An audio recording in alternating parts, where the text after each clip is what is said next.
السلام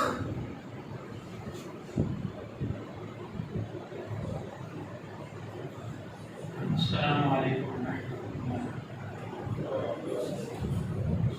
ان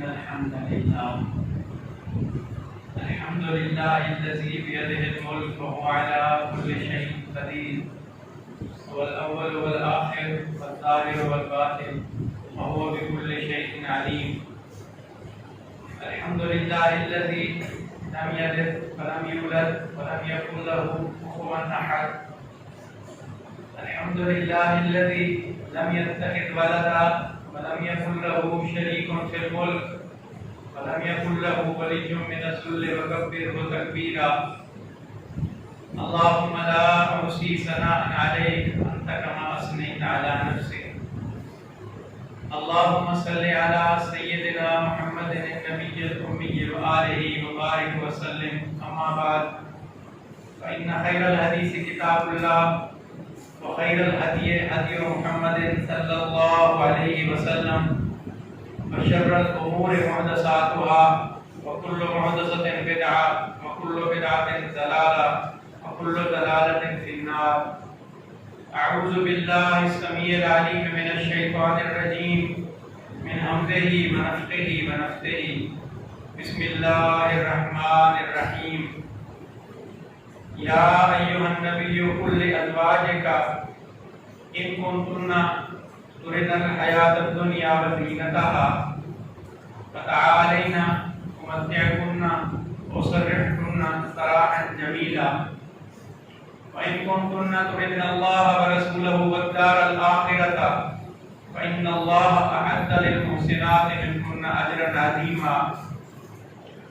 یا نساء النبی من یأت منکن بفاحشۃ مبینۃ یضاعف لها العذاب ضعفین وکان ذلک علی اللہ یسیرا، ومن یقنت منکن للہ ورسولہ وتعمل صالحا نؤتها اجرها مرتین واعتدنا لها رزقا کریما۔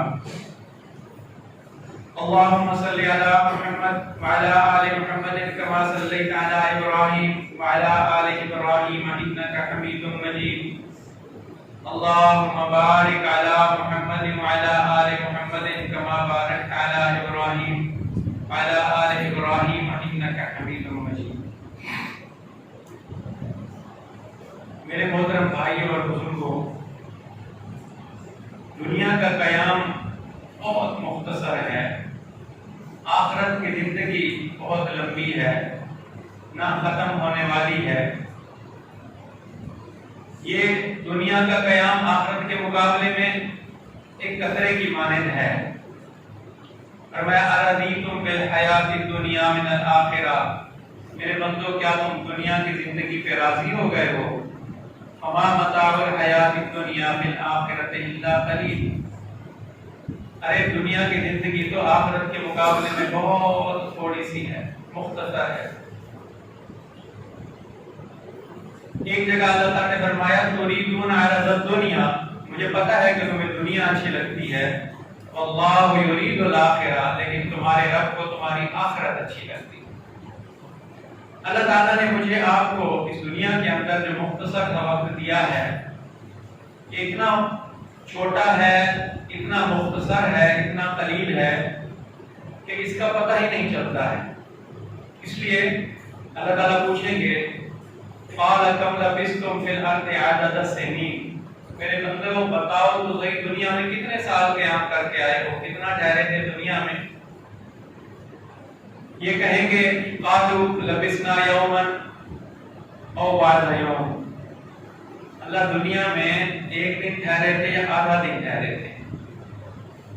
اللہ تعالیٰ فرمائیں گے قال ان لبثتم الا قلیلا لو انکم کنتم تعلمون، اگر دنیا کا قیام اتنا ہی تھوڑا تھا، اتنا ہی تھوڑا ٹھہرے تھے، لو کنتم تعلمون، تو تمہیں اس وقت خیال نہ آیا، کہ تمہیں اس وقت خیال آ جاتا کہ اتنا کم ٹھہرنا ہے۔ افحسبتم انما خلقناکم عبثا، تم نے کیا گمان کر رکھا تھا کہ میں نے تمہیں ایسے ہی بھیج دیا ہے، بغیر مقصد کے بھیج دیا ہے؟ وانکم الینا لا ترجعون، اور واپس نہیں آؤ گے، واپس نہیں آنا ہے۔ میرے دوستو، یہ دنیا کا قیام بہت عارضی ہے اور اس کی ہر چیز کو فنا ہے۔ جو بھی آیا ہے جانے کے لیے آیا ہے، آج نہیں تو کل، آج یہ گیا کل ہو گیا۔ اور پھر ایک دن آنے والا ہے جس دن کے اندر سب اکٹھے کیے جائیں گے، جس کو یوم الفصل کہتے ہیں، فیصلے کا دن، یوم الدین کہتے ہیں، وعدے کا دن، یوم القیامہ کہتے ہیں، قیامت کا دن، اور یوم الفرقان کہتے ہیں، حق و باطل کو الگ کرنے کا دن۔ اس دن پھر سب اٹھیں گے اور ایک رب کے سامنے کھڑے ہو کے ساری زندگی کا حساب دینا ہو۔ اب جس کو یہ بات سمجھ میں آ گئی ہے وہ بہت پرسکون ہوتا ہے دنیا کے اندر۔ اللہ تعالیٰ اس کو بہت پاکیزہ زندگی عطا فرماتے ہیں۔ فَلَنُحْيِيَنَّهُ حَيَاةً طَيِّبَةً، دنیا میں اس کو حیات طیبہ ملتی ہے۔ حیات طیبہ کا مطلب یہ ہے کہ پاکیزہ زندگی، اس کو وہ دکھ درد، وہ غم، وہ پریشانیاں نہیں ہوتی جو عام لوگوں کو ہوتی ہیں۔ وہ اپنی زبان وہاں نہیں استعمال کرتا، نہیں خرچ کرتا جہاں ضرورت ہی نہیں ہے، جس کا اس کو حساب دینا پڑے۔ اپنے کان وہ وہاں نہیں لگاتا کہ جس کی ضرورت نہیں ہے، اپنی آنکھوں کو وہاں نہیں تھکاتا جس کی ضرورت ہی نہیں ہے۔ گرمی آ گئی کہ گرمی آ گئی، اس دفعہ روزے گرمی میں آ گئے، اس دفعہ سردی میں آ گئے، وہ حکومت آ گئی، یہ چلے گئے، آندھی آ گئی، طوفان آ گیا، کس کی حکومت آ گئی، مہنگائی ہو گئی، یہ سب باتیں جس کے سامنے اس کی آخرت ہو تو اس کے لیے ساری باتیں بے معنی ہیں، ان کی کوئی حیثیت نہیں ہے۔ لیکن کیونکہ حیثیت انسان ہم سب امتحان کے اندر ہیں، اللہ تعالیٰ دے کے بھی آزماتا ہے، بعض اوقات لے کے بھی آزماتا ہے۔ میں نے سورہ احزاب کی چند آیات ابھی آپ کے سامنے رکھی ہیں۔ ہے تو یہ واقعات ازواج مطہرات کا، لیکن ہم سب کے لیے، دنیا کی جتنی بھی خواتین ہیں ان کے لیے نمونہ ہے ازواج مطہرات، اور رسول پاک علیہ السلام ہم سب کے لیے نمونہ ہے۔ لقد کان لکم فی رسول اللہ اسوۃ حسنہ لمن کان یرجو اللہ والیوم الآخر، فرمایا کہ رسول اللہ صلی اللہ علیہ وسلم کی زندگی میں بہترین نمونہ ہے اس کے لیے جو اللہ اور آخرت پر ایمان رکھنے والا۔ اور اسی طرح ازواج مطہرات کی زندگی میں نمونہ ہے دنیا کی ہر مومن بہن کے لیے، بیٹی کے لیے، ماں کے لیے، کہ اللہ تعالیٰ نے ان کو نمونہ بنایا۔ اور ازواجہ امہاتہم، یہ کہہ گے کہ ساری ازواج مطہرات ہم سب کی مائیں ہیں، تو لہذا ہماری ماؤں کی زندگی کے اندر اللہ تعالیٰ نے ایک بہترین نمونہ رکھا ہے۔ غزوہ بدر ہوا، اللہ تعالیٰ نے مسلمانوں کو بہت بڑی فتح عطا فرمائی، اور یہ اسلام کی سب سے پہلی جنگ تھی اور سب سے بہترین جنگ تھی۔ اللہ تعالیٰ نے اہل ایمان کو فتح عطا فرمائی، لیکن غزوہ احد کے اندر پھر جو نقصان ہوا اس میں وہ سارا برابر ہو گیا۔ پھر اسی طریقے پر یہ سلسلہ جاری رہا۔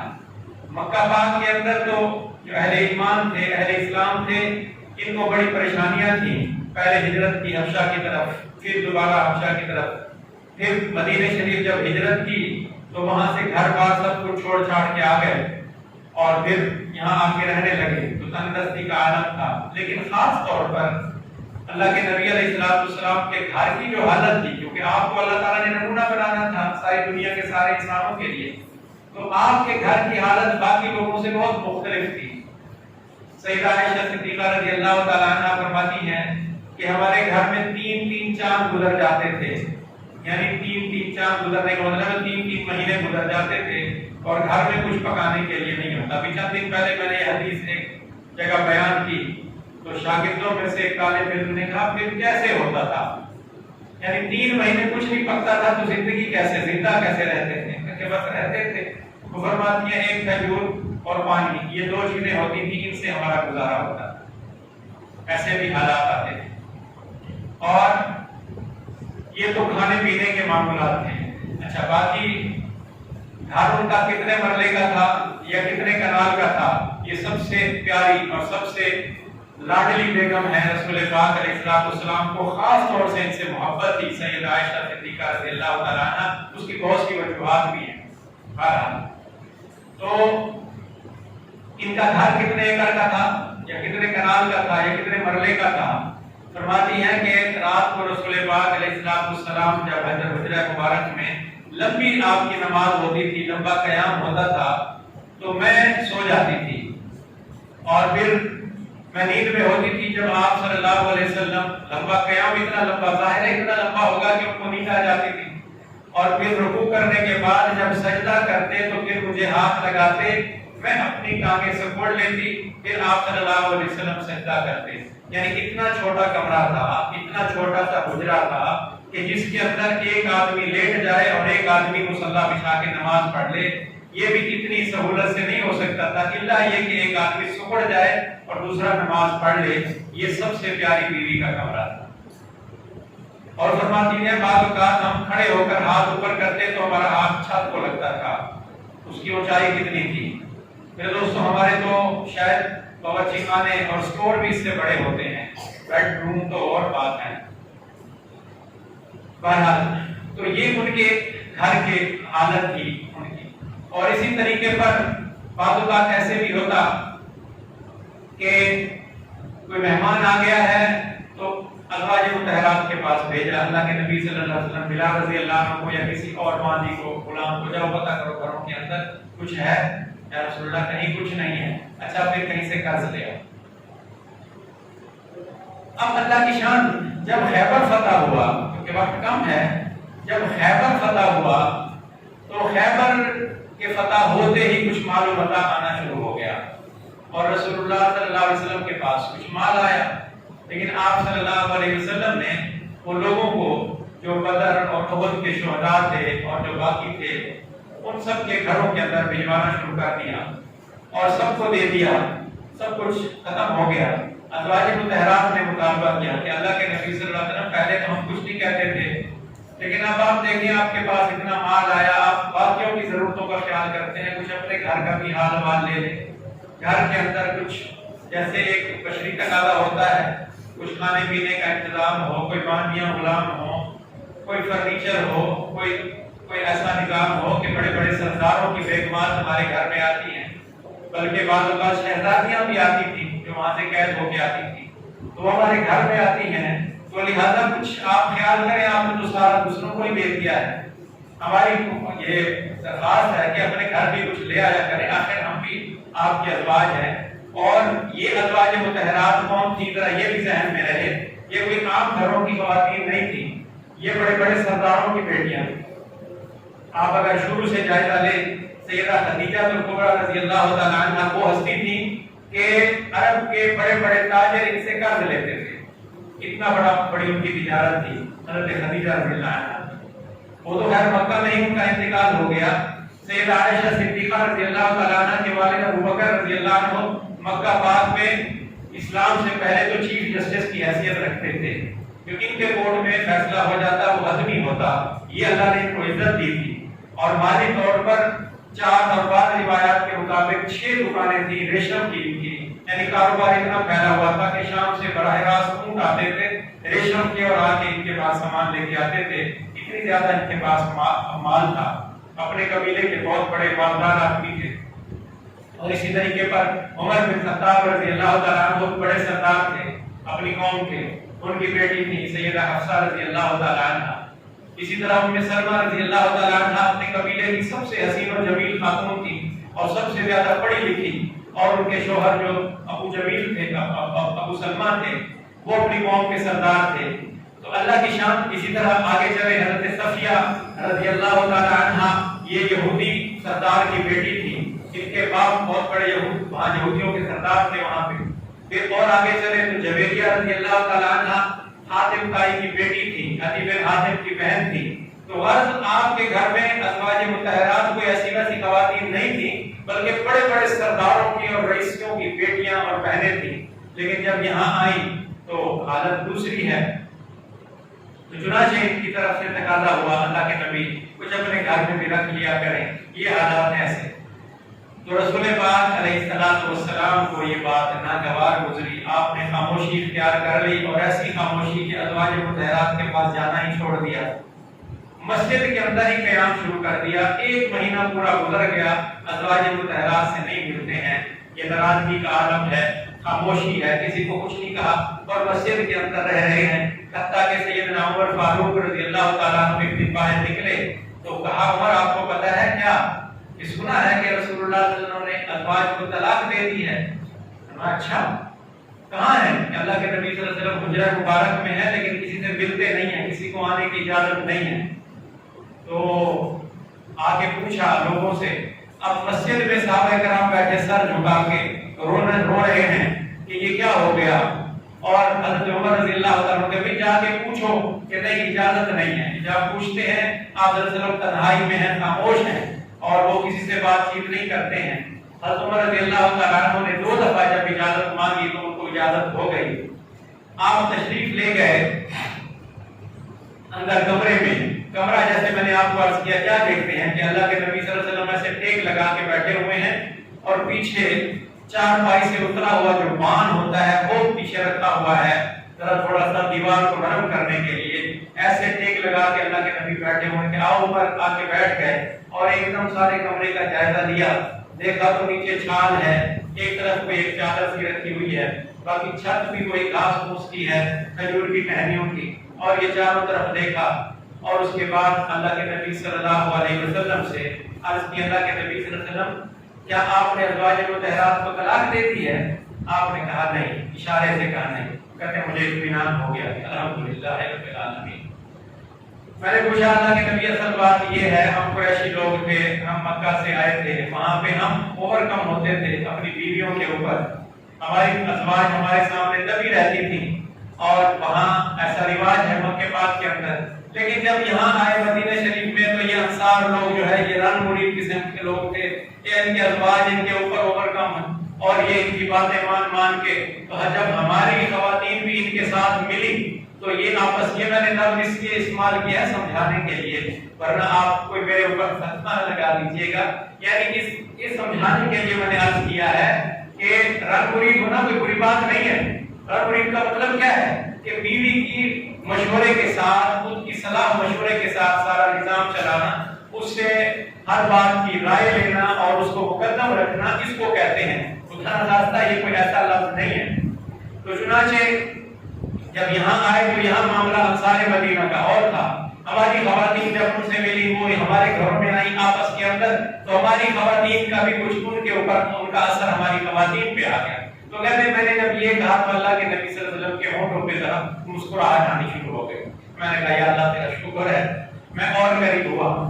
جب میں اور قریب ہوا تو میں نے دیکھا کہ آپ صلی اللہ علیہ وسلم کا یہ جسم اطہر جو تھا, یہ وہ بان کو جو لگا ہوا تھا, تو اس کی بان کے جو نشان تھے وہ جسم کے اوپر لگے ہوئے تھے. اب خوبصورت سفید جسم اور اس کے اوپر جب بان کا نشان میں نے دیکھا تو میری آنکھوں میں آنسو آ گئے.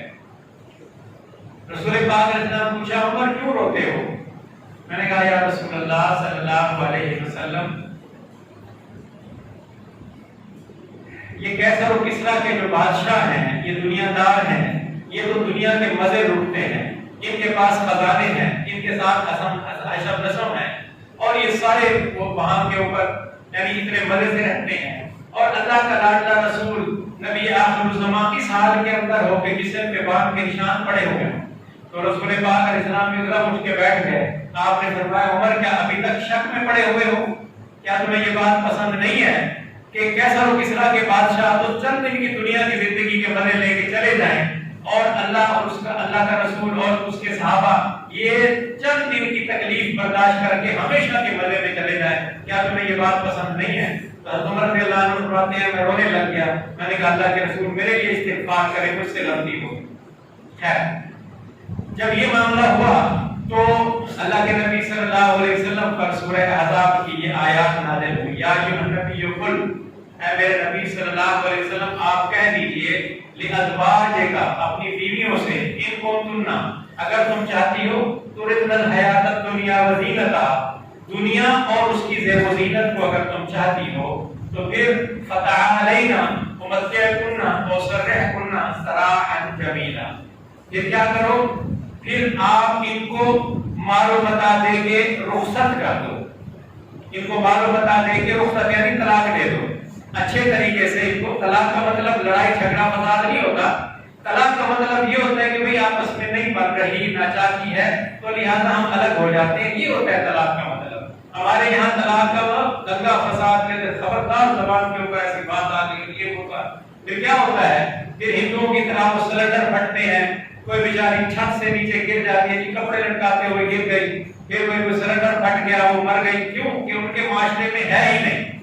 اللہ نہ کرے، اللہ نہ کرے، ناپسندیدہ الفاظ ہے، ناپسندیدہ یہ عمل ہے طلاق کا مطلب عمل، لیکن اس کو اتنا سیریس نہیں لینا چاہیے کہ وہ جھگڑے ہو گئے اور ایسا فساد ہو گیا، خبردار ان کی ہمارے یہاں آنا جانا نہیں ہے، کیونکہ ان کے فلاں بندے نے ہمارے فلاں برادری کی عورت کو طلاق دی تھی لہذا وہ ختم، ایسا نہیں ہے، بلکہ اللہ تعالیٰ کی طرف سے یہ ایک فیصلہ ہے، جیسے نکاح کر کے ایک فیصلہ کیا جاتا ہے، اللہ کے نام پر کسی کی بیٹی کو حلال کیا جاتا ہے، ایسے ہی جب آپس کے اندر نئی کوئی ایسی صورتحال پیدا ہوتی تو میں حکم من اہلہ وحکم من اہلہا، ایک وہاں سے ان کا یعنی عورت کی طرف سے ایک حکم مقرر ہو جائے، مرد کی طرف سے ہو جائے، وہ آپس میں بیٹھ کے صلاح مشورہ کریں، ہاں بھائی معاملہ کیا ہے، جب وہ انکوائری کریں گے تو پتہ چلے گا معاملہ کچھ بھی نہیں ہے، چلو بھائی اللہ تمہیں مبارک کرے، ایک دوسرے سے معافی مانگو، اللہ اللہ خیر صلاح، ایسا ہوتا نہیں ہے ہمارے، ہم لوگ اس کو انا کا مسئلہ بتا، بیٹی نے آ کے ماں کو بتایا میرے ساتھ یہ ہوا، وہ بالکل اس کو قرآن حدیث سمجھتے ہوئے ذرا نہیں پوچھیں گے داماد سے کہ بیٹا تو بھی ہمارا بیٹا ہے، تو بتا معاملہ، کبھی نہیں کہیں گے۔ اسی طرح ساس سسر کو پتا چلا بہو کی کسی بات کا، وہ بھی اس کو قرآن حدیث سمجھیں گے، کبھی نہیں کہیں گے بہو سے کہ بیٹی تو بتا، ہماری بیٹی تو تو ہے، ہماری بیٹیاں تو اپنے گھروں میں گئی، تو ہماری بیٹیاں بتا ہوا کیا ہے، نہیں ایسا کبھی نہیں ہوگا، بلکہ وہ بالکل اچھا اس نے ایسے کیا، اس نے کہا اس نے ایسے کیا، لہذا وہ اتنی بڑی اور پھر بڑی بڑی دشمنیاں اور کیا اللہ معاف کر خیر۔ تو فرمایا کہ فتح علینا امت کے کننا مسرح کننا سراحن جمیلا، اے میرے نبی ان کو پھر دے دو دنیا کا متاع، ان کو دنیا چاہیے نا، دے دو ان کو جتنا یہ چاہتی ہیں، لیکن پھر یہ آپ کے ساتھ رہنے کے قابل نہیں ہے، اس لیے کہ اگر ان کو دنیا چاہیے اور آپ اللہ کے رسول ہیں، اب آپ اندازہ لگائیں کہ بظاہر یہ بہت معمولی سی بات ہے، جائز سی بات ہے کہ گھر کا خیال کریں، گھر کے ساز و سامان کا خیال کریں، معمولی سی بات ہے، لیکن کیونکہ ازواج مطہرات کے شایان شان یہ بات نہیں تھی اور کہ اللہ تعالیٰ نے ان کو نمونہ بنانا تھا، ہر گھر کے لیے، ہر فرد کے لیے ان کو نمونہ بنانا تھا، لہذا اللہ تعالیٰ نے فرمایا آپ ان کو جا کے کہہ دو۔ تو رسول پاک علیہ السلام تشریف لائے، سب سے پہلے سید عائشہ صدیقہ رضی اللہ تعالیٰ عنہ کے پاس کہا عائشہ میں جو بات کرنے لگا ہوں اس کو غور سے سنو اور فیصلہ کرنے میں جلدی نہ کرنا، اور اس فیصلہ کرنے سے پہلے اپنے والد سے بھی ضرور مشورہ کر لینا، کیونکہ آپ جانتے تھے، سچی بات یہ ہے کہ آپ ان کو کبھی بھی نہیں چھوڑنا چاہتے تھے، لیکن اب اللہ تعالیٰ نے یہ فیصلہ سنا دیا کہ اگر دنیا چاہیے تو دے دو پھر ان کو اور ان کو اپنے ساتھ نہ رکھو۔ تو چنانچہ آپ نے فرمایا عائشہ اس واقعے کے اندر آپ اپنے والد سے ضرور مشورہ کر لینا، کیونکہ ان کو پتا تھا کہ یہ بچی ہے، اس کی عمر ہی کتنی ہے اور یہ ہو سکتا ہے جلد بازی میں ایسا فیصلہ کر بیٹھے، اور اس کے والد سے تو میرا بڑا تعلق ہے، وہ کبھی بھی ایسے نہیں ہونے دیں گے۔ تو چنانچہ جب یہ آیت ان کو پڑھ کے سنائی تو سیدہ عائشہ صدیقہ رضی اللہ تعالیٰ عنہ فرماتی ہیں اللہ کے نبی صلی اللہ علیہ وسلم آپ نے کیوں کہا میں والد سے مشورہ کر لوں؟ عائشہ تم ابھی چھوٹی ہو، اس لیے والد کہا میرا وہی فیصلہ ہے جو اللہ پاک کا اور اس کے رسول کا فیصلہ ہے، میں آپ کے ساتھ راضی ہوں، آج کے بعد میں کوئی ایسا تقاضا ایسی بات نہیں کروں گی، لیکن پھر یہ بات دوسروں کو نہ بتائیے گا کہ عائشہ کا کیا فیصلہ ہے۔ اس میں دو باتیں ہیں، اس میں دو باتیں علماء کرام نے لکھی ہیں۔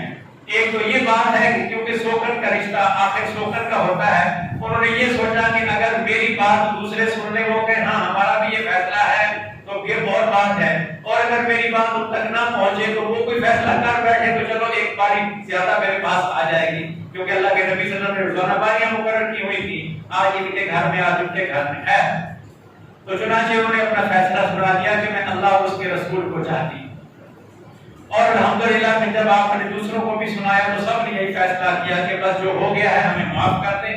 میرے دوستو ذرا سوچیں یہ اگلی آیات میں اللہ تعالیٰ کیا فرما رہا ہے، وَإِن كُنتُنَّ تُرِدْنَ اللَّهَ وَرَسُولَهُ وَالدَّارَ الْآخِرَةَ، اور اگر تم اللہ اور اس کے رسول کو چاہتی ہو اور آخرت کے ہمیشہ کے گھر کو چاہتی ہو، فَإِنَّ اللَّهَ أَعَدَّ لِلْمُحْسِنَاتِ مِنكُنَّ أَجْرًا عَظِيمًا، تو پھر یاد رکھو اللہ تعالیٰ کے پاس جو تمہارا اجر ہے وہ بہت بڑا ہے، بہت بڑا اجر ہے جس کا تم تصور نہیں کر سکتی۔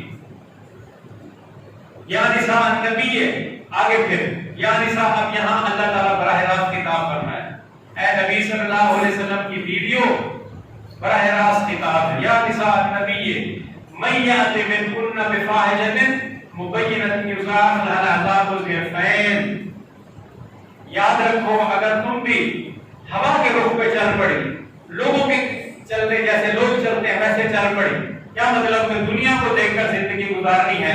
یعلمون ظاہرا من الحیات الدنیا وهم عن الآخرۃ هم غافلون، کہ ظاہر کو دیکھ کر یہ زندگی گزارتے ہیں، آخرت کے معاملے میں غفلت میں پڑے ہوئے ہیں. وهم عن الآخرۃ هم غافلون، فرمایا دنیا کو دیکھتے ہیں، آخرت کے معاملے میں غفلت میں پڑے ہوئے ہیں. آپ صبح اٹھ کے دیکھیں، کسی چوراہے پہ کھڑے ہو جائیں، آپ کو ایک گاڑی ادھر جاتی ہوئی نظر آئے گی، ایک اس سے مخالف سمت آتی ہوئی، ایک ادھر سے موٹر سائیکل جا رہا، اور یہ ایک دو نہیں سینکڑوں ادھر جا رہے ہیں، سینکڑوں ادھر آ رہے ہیں، اور انسان ہے کہ بس بالکل اتنی تیزی سے اپنے کام میں لگے ہوئے ہیں. اور کھڑے ہو کر اگر آپ کسی ایک سے پوچھو بھائی کہاں جا رہے ہو، کیا آخرت کی کمانا چاہ رہے ہو، کیا آخرت کے لیے کچھ کر رہے ہو، میرا خیال ہے کہ شاید ایک دو آپ کو ہزاروں میں سے نظر آ جائیں جو کہیں نہیں بھائی میں تو اپنی آخرت بنانا چاہتا ہوں، ورنہ آپ کو ہر طرف دنیا ہی دنیا نظر آئے گی.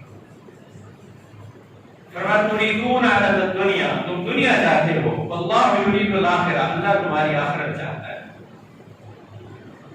تو چنانچہ فرمایا کہ یضاعف لها العذاب ضعفین، اے نبی صلی اللہ علیہ وسلم کی ازواج یا نساء النبی من یأت منکن بفاحشۃ مبینۃ یضاعف لها العذاب ضعفین، اگر تمہیں دنیا چاہیے اور دنیا ہی کی زندگی کو تم اپنے اوپر ترجیح دیتی ہو تو پھر ایسا نہیں ہے آسانی سے آگے نکل جاؤ گے، ایسا نہیں ہے، بلکہ تمہیں دوہرا عذاب ملے گا، عام عورت کے مقابلے میں دوہرا عذاب ملے گا، اس لیے کہ عام عورت تو گھر میں ہے اور تم میرے نبی صلی اللہ علیہ وسلم کے گھر میں آ کر بھی ہدایت نہ پا سکی تو پھر تمہیں دگنا عذاب ملے گا. یہ بات یاد رکھو. اور تاریخ کے اندر یہ بات ثبت ہے، اور انبیاء کرام علیہ السلام ہی کو دیکھ لیں، جیسا کہ نوح علیہ السلام، لوط علیہ السلام، ضرب اللہ مثلا للذین کفروا امرأۃ نوح وامرأۃ لوط، فرمایا اللہ تعالیٰ تمہیں کہانی سنا رہا ہے، قصہ بیان کر رہا ہے لوط علیہ السلام اور نوح علیہ السلام کی بیوی کا، کہ یہ کون تھی؟ کانتا تحت عبدین من عبادنا صالحین، یہ میرے دو نیک بندوں کی بیویاں تھیں، لیکن فخانتاہما، ان دونوں نے خیانت کی. فلم یغنیا عنہما من اللہ شیئا، پھر نبی کی بیوی ہونا ان کے کسی کام نہ آیا. وقیل ادخلوا النار مع الداخلین، ہم نے کہا داخل ہو جاؤ جہنم میں داخل ہونے والوں کے ساتھ ہوں گی. نوح علیہ السلام کا بیٹا آنکھوں کے سامنے غرق ہو رہا ہے، تو معلوم ہوا کہ حسب نسب نہیں چلتا وہاں پر، حسب نسب نہیں چلتا، آنکھوں کے سامنے بیٹا غرق ہو رہا ہے، اور وہ کیا کہہ رہا ہے؟ یا بنی ارکب معنا ولا تکن مع الکافرین، بیٹے آپ کشتی میں آ جاؤ، میرے ساتھ آ کے بیٹھ جاؤ، کافروں میں سے نہ ہو جاؤ. اور بیٹا کیا کہہ رہا ہے؟ سآوی الی جبل یعصمنی من الماء، میں تو آج پہاڑ پہ چڑھ جاؤں گا پانی سے بچنے کے لیے. قال لا عاصم اليوم من امر اللہ الا من رحم، فرمایا آج کا دن کوئی کسی کو جب تک اللہ تعالیٰ رحم نہ کرے کوئی بچ نہیں سکتا ہے، یہ پہاڑ مجھے بچا نہیں سکتا ہے. وحال بینہما الموج فکان من المغرقین، ابھی باپ بیٹے کی یہ بات ہو رہی تھی، وہ بیچ میں پانی کی ایک لہر نے آ کے ایسا پکڑا، آنکھوں کے سامنے بیٹا غرق ہو رہا ہے. تو حسب نسب نہیں کام آتا. فرمایا یضاعف لها العذاب ضعفین وکان ذلک علی اللہ یسیرا، اور اللہ کے لیے کیا مشکل ہے کہ اگر اللہ تعالیٰ تمہیں دوہرا عذاب دے. آگے اللہ تعالیٰ فرمایا یا نساء النبی لستن کاحد من النساء، اس پہ ذرا غور کریں. فرمایا اے نبی کی بیویوں تم عام عورتوں کی طرح نہیں ہو. ان اتقیتن، تم تقوی اختیار کرو. فلا تخضعن بالقول، اپنی آواز کو بھی نرم نہ کرو. یہ کس کے لیے ہے؟ جو میری مائیں بہنیں بیٹیاں جو سن رہی ہیں، یہ ہم سب کے لیے ہے. فلا تخضعن بالقول، یہ قرآن نے فیصلہ کر دیا کہ نامحرم کبھی بات کرے جھٹکے سے بات کرو اس کے ساتھ.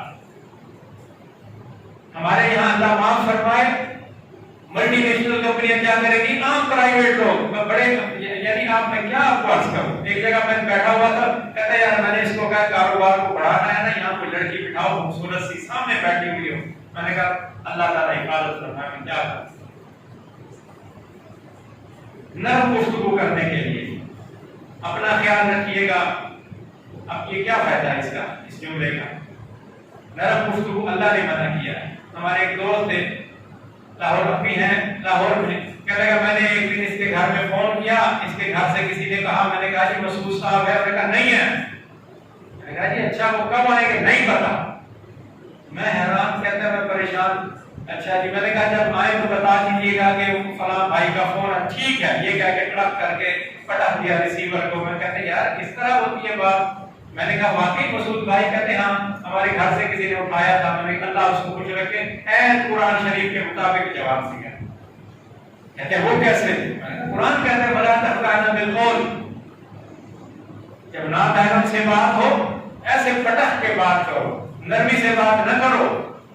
فَيَطْمَعَ الَّذِي فِي قَلْبِهِ مَرَضٌ وَقُلْنَا قَوْلًا مَعْرُوفًا، اور ہو سکتا ہے تیرا دل تو صاف ہے بی بی، لیکن جو تجھے دیکھ رہا ہے، تجھ سے بات کر رہا ہے، اس کا دل نہ صاف ہو، اس کی کیا گارنٹی ہے؟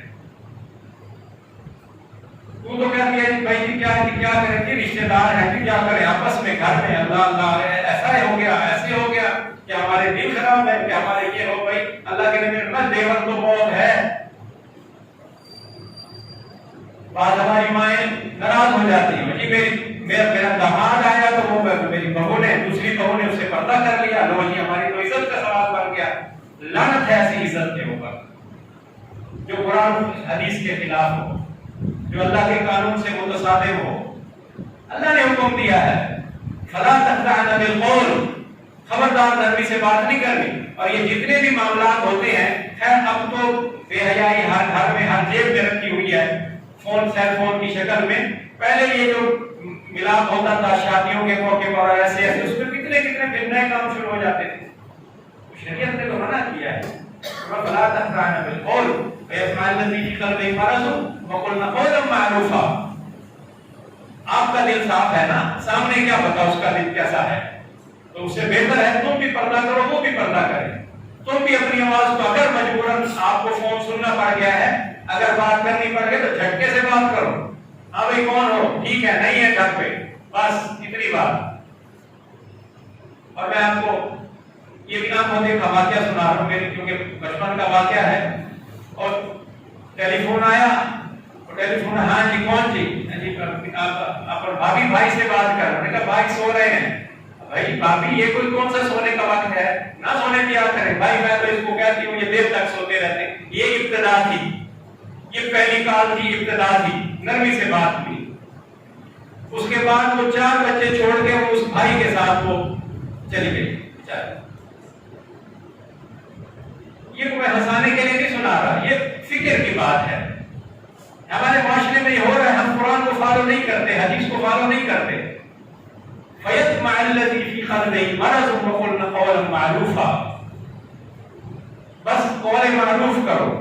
سیدہ عائشہ صدیقہ رضی اللہ تعالی عنہ صبح اپنے معمولات سے فارغ ہو کے بیٹھ جاتی تھی، اور ازواج ان کے پاس خواتین آنا شروع ہو جاتی تھی، صحابیات بھی، اور دور دراز کی جنہوں نے رسول اللہ صلی اللہ علیہ وسلم سے کہ زمانہ نہ پایا، وہ بھی آ جاتی تھی دور دراز سے۔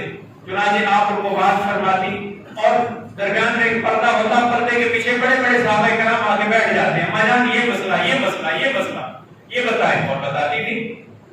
اللہ نے پابندی لگا دی کہ نبی صلی اللہ علیہ وسلم کے وصال کے بعد کسی بھی ازواج مطہرات میں کسی کا دوسرے کے ساتھ نکاح بھی نہیں ہو سکتا، کیونکہ یہ امت کی مائیں ہیں۔ چنانچہ وہ آگے مسائل پوچھتے، آپ ان کو جواب دیتی، اور بعض اوقات کوئی چٹ لکھ کے بھیجتا اور ان کو پڑھ کے آپ اس کا جواب لکھتے۔ بعض دفعہ ایسے ہوتا کہ ابو ہریرہ رضی اللہ تعالیٰ عنہ جو سب سے بڑے محدث ہیں حدیث کے، لوگ کہتے ہیں ابو ہریرہ ذرا سوچ کے بتاؤ ایسے ہے، تو وہ غصے میں آ جاتے ہیں، انہوں نے کہا چلو میرے ساتھ۔ اور سیدہ عائشہ رضی اللہ تعالیٰ عنہ دروازے پہ آ کے دستک دی، اماں جان مجھے بتائیں آپ نے یہ خندق والی حدیث نبی صلی اللہ علیہ وسلم نے سنی؟ کہا ہاں بیٹا بے شک سنی۔ کہا آؤ دیکھو۔ پھر ابو ہریرہ رضی اللہ عنہ غصے میں کہنے لگے میرے جو مہاجر بھائی ہوتے تھے یہ زیادہ تر بزنس مین تھے، کاروباری بازار میں ہوتے تھے، انصار مدینہ جو تھے وہ کھیتی باڑیاں اس میں لگے رہتے تھے، اور میں ہر وقت آپ کے قدموں میں پڑا رہتا تھا کہ زبان اطہر سے کوئی بات نکلے اور میں اس کو نوٹ کر۔ 7 ہجری میں ابو ہریرہ رضی اللہ عنہ مسلمان ہوئے ہیں، اور 10 ہجری میں رسول پاک علیہ السلام کا وصال ہو گیا ہے۔ 3 سال کا عرصہ پایا اور سب سے بڑے محدث بن گئے، اس لیے کہ قدموں میں پڑے رہتے تھے۔ بہرحال تو فرمایا یا نساء النبی لستن کاحد من النساء، اے نبی صلی اللہ علیہ وسلم کی بیوی ہو، تم عام عورتوں کی طرح نہیں ہو۔ اور میں یہ کہہ رہا ہوں کہ اے مسلمان طرح نہیں ہو۔ ایک دفعہ پرانی بات ہے، ایک ملک میں ہم سفر کر رہے تھے ٹرین کے اندر، تو ایک سیٹ خالی تھی، تو ایک ہمارا ساتھی بیٹھا ہوا تھا، ایک خاتون آئی، انہوں نے دیکھا خالی سیٹ پڑی ہوئی، آگے بیٹھ گئے۔ وہ بندہ ہمارا ساتھی اٹھ کے کھڑا ہو گیا، وہ حیران ہوئی بیچاری، کیونکہ ایسے نہیں ہے، وہاں بہت سی باتیں اگر وہاں بری ہیں ان لوگوں میں تو بہت سی باتیں اچھی بھی ہیں، تو بیچاری پریشان ہو گئی۔ پھر وہ اٹھ کے کھڑی ہو گئی، اوپر وہ جو ایک ڈنڈا تھا اس کو پکڑ کے کھڑی ہو گئی، تو بندہ پھر بیٹھ گیا۔ پھر اس نے دیکھا کہ بھی جگہ خالی ہے، پھر آ کے بیٹھی ہے، بھائی پھر کھڑا ہو گیا۔ تو پریشان سی ہو کے نا اندر وہ ریل کے اندر ایک ہوتا ہے، ایک باکس ہوتا ہے جس کے اندر وہ ایک آفیسر ساتھ چل رہا ہوتا ہے، اس کو بلا کے لے آئی، کہنے لگی اور ساری بات اس کو بتائی انگلش میں کہ یہ ایسے میں بیٹھ کے کھڑا۔ اس نے آگے پوچھا کہ بہن آپ کو کیا مسئلہ ہے، کیوں کھڑے ہو جاتے ہیں؟ اس نے کہا یہ نامحرم ہے، میں کیسے بیٹھ سکتا ہوں اس کے ساتھ؟ اس نے کہا وہ کیا ہوتا ہے؟ پھر انہوں نے کہا ہمارے ساتھ بیٹھو، ہم آپ سے بات کرتے ہیں۔ تو اللہ کی شان کیونکہ ٹرانسلیٹر میں تھا، انہوں نے کہا کہ ان کو ذرا سمجھائیں۔ میں نے ذرا اچھے انداز میں اس کو بتایا کہ یہ رشتے جو ہوتے ہیں یہ محرم ہوتے ہیں اور یہ نامحرم ہوتے ہیں، اس کے علاوہ باقی سب نامحرم ہیں، اور نامحرم کے ساتھ بیٹھنے کی اجازت، دیکھنے کی اجازت نہیں ہے، بیٹھنا تو دور کی بات ہے۔ تو اس نے کہا اچھا آپ کب سے ہو یہاں؟ میں نے کہا اتنے مہینے ہمیں ہو گئے ہیں اور اتنے مہینے مزید رہ کے یہاں سے واپس جانا ہے۔ تو وہ بڑی حیران ہو گئی، اور تھوڑی دیر کے بعد وہ ٹیشو پیپر نکال کے وہ آنکھوں پہ لگانے لگی، کیونکہ کوٹ کوٹ کے رو رہی تھی۔ اور پھر اس نے کہا میں آپ سے کچھ بات کر سکتی ہوں؟ ہم نے اپنے امیر سے پوچھا، اس نے کہا آپ دیکھے بغیر بات کر لو، بیچاری پتہ نہیں شاید اللہ تعالیٰ اس کو ہدایت دے۔ تو اس نے کہا کہ کیا واقعتاً ایسے ہوتا ہے آپ اپنی بیوی کے علاوہ کسی کو ہاتھ نہیں لگا سکتے، کسی کو نہیں دیکھ سکتے، اور جو محرم ہیں ان کے علاوہ کرتا ہے ایسے ہی ہے؟ اس نے کہا اس کا مطلب تو یہ ہے کہ آپ کی بیویاں ملکائیں ہیں، شیطانیاں ہیں۔ کہا بالکل ایسے ہی ہے، اسلام بنا ہی اس کو ملکہ دیتا ہے کہ گھر کی چار دیواری۔ اگلی آیت میں جو بات آ رہی ہے اللہ تعالیٰ فرماتے ہیں وَقَرْنَ فِي بُيُوتِكُنَّ وَلَا تَبَرَّجْنَ تَبَرُّجَ الْجَاهِلِيَّةِ الْأُولَىٰ، کہ آپ اپنے گھر کی چار دیواری کے اندر بیٹھو اور اس کے اندر چار دیواری میں بیٹھو، باہر نہ نکلو، وَلَا تَبَرَّجْنَ تَبَرُّجَ الْجَاهِلِيَّةِ الْأُولَىٰ، کہ جاہلوں کی طرح زیب و زینت کر کے لوگوں کے سامنے مت پھرو۔ اس کا مطلب یہ ہوا کہ جو آدمی بغیر برقعے کے، بغیر پردے کے، جو ہماری ماں بہن بیٹی باہر نکلتی ہے زیب و زینت کر کے کہیں بھی، اللہ تعالیٰ نے اس کو کہا جاہل ہے، یہ جاہل ہے، اس کو کچھ پتا نہیں۔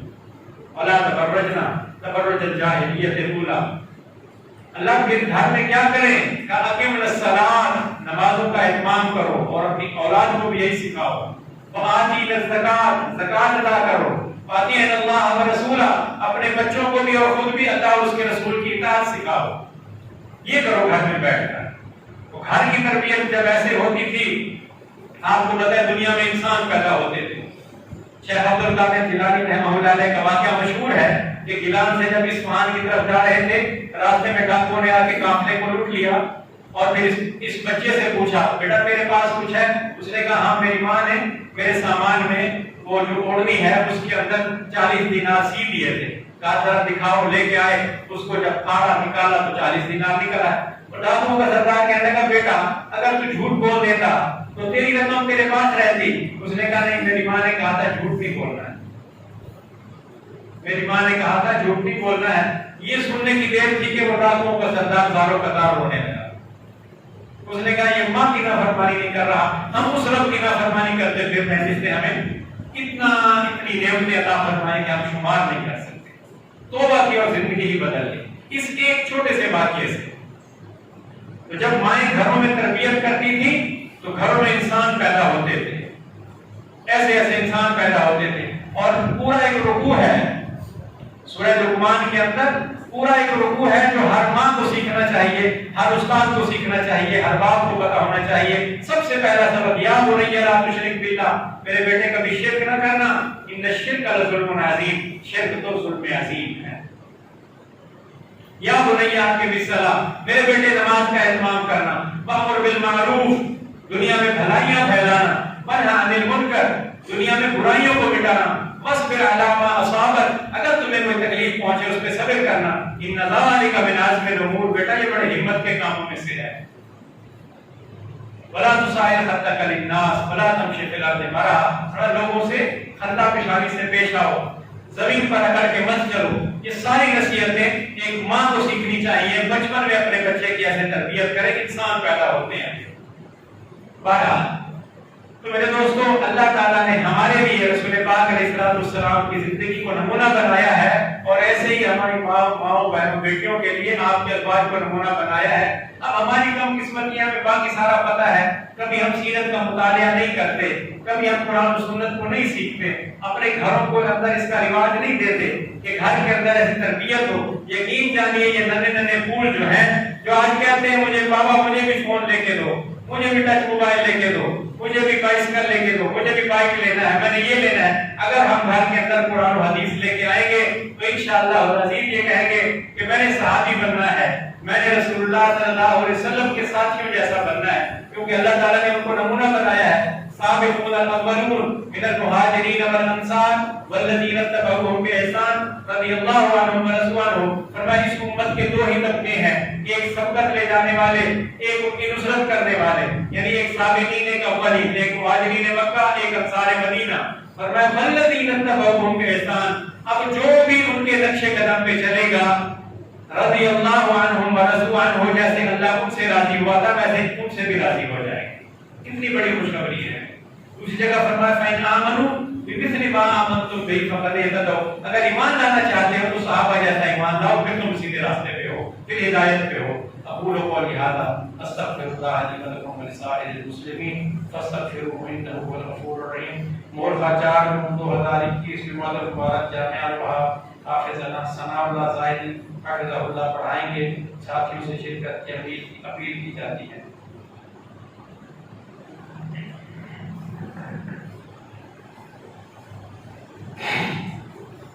إن الحمد لله نحمده ونستعينه ونستغفره ونؤمن به ونتوكل عليه ونعوذ بالله من شرور أنفسنا ومن سيئات أعمالنا. من يهده الله فلا مضل له ومن يضلل فلا هادي له.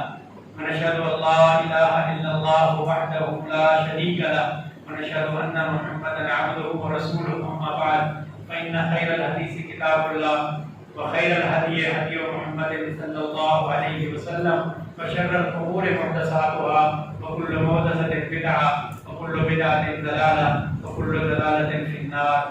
أعوذ بالله السميع العليم من الشيطان الرجيم. بسم الله الرحمن الرحيم. يا أيها الناس اتقوا ربكم إن زلزلة الساعة شيء عظيم يوم ترونها تذهل كل مرضعة عما أرضعت وتضع كل ذات حمل حملها وترى الناس سكارى وما هم بسكارى ولكن عذاب الله شديد. اللهم أيد الإسلام والمسلمين، اللهم انصر الإسلام والمسلمين، اللهم انصر من نصر دين محمد صلى الله عليه وسلم واجعلنا منهم. اللهم إنك عفو كريم تحب العفو فاعف عنا. ربنا لا تؤاخذنا إن نسينا أو أخطأنا. ربنا ولا تحمل علينا إصرا كما حملته على الذين من قبلنا. ربنا ولا تحملنا ما لا طاقة لنا به واعف عنا واغفر لنا وارحمنا أنت مولانا فانصرنا على القوم الكافرين. سبحان ربك رب العزة عما يصفون وسلام على المرسلين والحمد لله رب العالمين.